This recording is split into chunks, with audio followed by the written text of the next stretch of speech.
Umakyat sa 10 ang bilang ng mga nasawi sa pagguho sa isang landfall sa Cebu City. 26 ang nawawala pa rin. Naglabas na ang DNR ng cease and desist order para o laban sa operator ng pasilidad. Saksi si Alan Domingo ng GMA Regional TV. Ala! Patay sila! Aktual na kuha ito ng pagguho ng bundok ng mga basura na tumabon sa ilang tauhan sa pribadong landfill facility sa Binaliw, Cebu City noong Huwebes, January 8. Umakyat na sa 10 ang nasawi. Kabilang ang 25 anyos na supervisor ng landfill facility na si James Carl Andrino. Ilang oras matapos ang pagguho, nakausap pa raw siya ng kanyang ama habang nakaipit sa bumagsak na beam. Buhi pa, naistorya pa na ako si James. Ang iyahang word, sir, ma, aw pa, palihog lang kong ingon ni Ivy o ni mama, okay, ragib ko pa. Niingon ko nga, niya dong, kumusta? Kaya ra, siya kayanon ko ni pa. Pero hindi na ito kinaya ni James Carl. Kasamang natabunan ang pangarap niyang makapagtrabaho sa United Kingdom. Sakit yun, sir. Nawala siya dayon. Amo Purag dili pa yun ingon nga madawat yun dayon na mo ba? Ang HR personnel naman ng pasilidad na si Rowena Ranido, buhay pa raw nang matagpuan ng mga rescuer. Nakabitan pa siya ng oxygen pero hindi raw siya agad makuha sa pagguho. Action, kamang, among, ano sa, ewa may papamay rescuer. May rescuer, so muna ni mga gamot. Okay. Mo to, sa action, kamang, pagtana man, bunlot mis polis. Mga duha, utulot ka polis, bunlot ng duha. Sir, ayaw dia sir, kay nare-rescuer maabot. Mo to akong ginong polis nga, ayaw ko labti sir, kaya ang usawan na diyan, tabundan. Mo, sa kibaw lagi mi sir, waka kibaw sa akong gibati.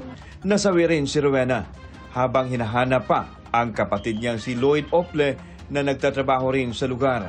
Sa kabuuan, 26 pa ang hinahanap at pinaniniwala ang nasa loob ng gumuhong pasilidad.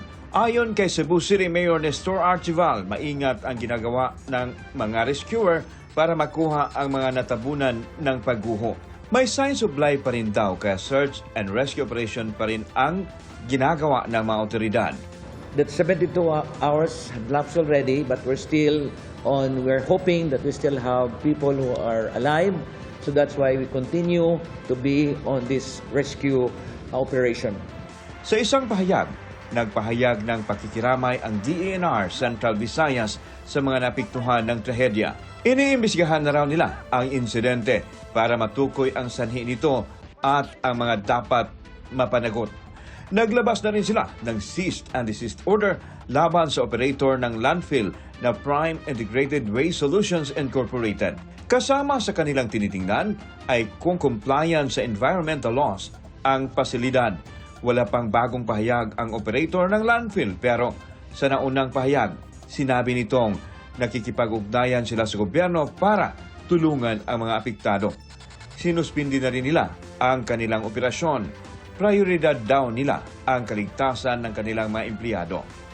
Kasunod ng trahedya sa Cebu, naghain ng resolusyon sa Senado si Senadora Amy Marcos para imbestigahan kung sumusunod sa batas ang mga sanitary landfill sa bansa. Naghain din ng resolusyon ang Kabataan Party List para imbestigahan sa Kamara ang insidente sa Cebu. Kailangan din daw maipasa ang Magna Carta for Waste Workers para mabigyan sila ng proteksyon. Ang pagguho ng mga basura sa Cebu hindi unang beses na nangyari sa bansa. Ang mga ganitong trahedya ang iniiwasan ng ilabas ng National Solid Waste Management Commission ang guidebook ng Solid Waste Disposal Design, Operation and Management. Nakasaad dito ang pagbabawas ng labis na pagtatambak para maiwasan ang pagdulas o pagguho ng basura para sa kapakanan ng mga manggagawa ng landfill.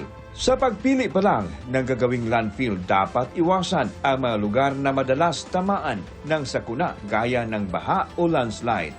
Nagkasaad din sa Republic Act 9003 o Ecological Solid Waste Management Act na dapat isaalang-alang ang kalagayan ng mga residente ng komunidad sa pagpili ng lugar ng landfill at may sapat na lawak para mapaglagyan ng basura sa loob ng 5 taon.